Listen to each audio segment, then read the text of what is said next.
தொடக்க நூல் அதிகாரம் 7 வெள்ளப்பெருக்கு.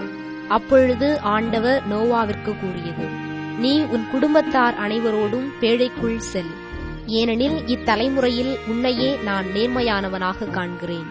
தக்க விலங்குகள் எல்லாவற்றிலிருந்தும் ஆணும் பெண்ணுமாக 7 ஜோடிகளையும், தகாத விலங்குகளிலிருந்து ஆணும் பெண்ணுமாக 1 ஜோடியையும், வானத்து பறவைகளிலிருந்து ஆணும் பெண்ணுமாக 7 ஜோடிகளையும், மண்ணுலகெங்கும் அவற்றின் இனங்கள் உயிர் பிழைத்துக் கொள்வதற்காக உன்னுடன் சேர்த்துக்கொள். ஏனெனில் இன்னும் 7 நாள்களில் மண்ணுலகின் மேல் 40 பகலும் 40 இரவும் நான் மழை பெய்விக்கப் போகிறேன். நான் உருவாக்கிய உயிரினங்களையெல்லாம் இந்த நிலத்திலிருந்து அழித்தொழிப்பேன். ஆண்டவர் கட்டளையிட்டபடியே நோவா எல்லாவற்றையும் செய்தார். மண்ணுலகில் வெள்ளப்பெருக்கு ஏற்பட்டபோது நோவாவிற்கு வயது 600. வெள்ளப்பெருக்கிலிருந்து தப்புவதற்காக நோவா தம் புதல்வர், மனைவி, புதல்வரின் மனைவியர் ஆகியோருடன் பேழைக்குள் சென்றார். தக்க விலங்குகள், தகாத விலங்குகள், பறவைகள், நிலத்தில் ஊர்வன அனைத்தும் ஜோடி ஜோடியாக ஆணும் பெண்ணுமாக நோவாவுடன் கடவுள் அவருக்கு கட்டளையிட்டபடி பேழைக்குள் சென்றன. 7 நாள்களுக்குப் பின் மண்ணுலகில் வெள்ளப்பெருக்கு ஏற்பட்டது. நோவாவின் வாழ்க்கையின் 600ஆம் ஆண்டின் 2ஆம் மாதத்தில் 17ஆம் நாளன்று பேராழத்தின் ஊற்றுகள் எல்லாம் பீரிட்டெழுந்தன.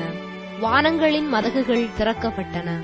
40 பகலும் 40 இரவும் மண்ணுலகில் பெருமழை பெய்தது. நோவா தம் புதல்வர் சேம், காம், எப்பேத்து, தம் மனைவி, தம் புதல்வர் மூவரின் மனைவியர் ஆகியோருடன் அன்றே பேழைக்குள் நுழைந்தார். அவர்களும் அவர்களுடன் எல்லா வகை காட்டு விலங்குகளும், கால்நடைகளும், நிலத்தில் ஊர்வனவும், பறவைகளும், இறக்கைகளையுடைய யாவும், உயிருள்ள அனைத்தும் ஜோடி ஜோடியாக நோவாவிடம் பேழைக்குள் சென்றன. கடவுள் அவருக்கு கட்டளையிட்டபடி உள்ளே சென்றவையெல்லாம் ஒவ்வொரு உயிரினத்திலும் ஆணும் பெண்ணுமாக உள்ளே சென்றன. அதன்பின் ஆண்டவர் அவரை உள்ளே விட்டு கதவை மூடினார். 40 நாள்களாக பெருவெள்ளம் மண்ணுலகில் வந்து கொண்டிருந்தது. வெள்ளம் பெருக்கெடுத்து பேழையை தூக்க அது நிலத்திலிருந்து உயர்ந்து எழுந்தது. மண்ணுலகின் மேல் வெள்ளம் பாய்ந்து மிகுதியாக பெருக்கெடுக்க பேழை நீரின் மேல் மிதந்தது. மண்ணுலகில் வெள்ளம் பாய்ந்து பெருக பெருக வானத்தின் கீழ் எங்கும் இருந்த உயர்ந்த மலைகளெல்லாம் நீரில் மூழ்கின. மூழ்கிய மலைகளுக்கு மேல் நீர்மட்டம் 15 முழம் உயர்ந்திருந்தது.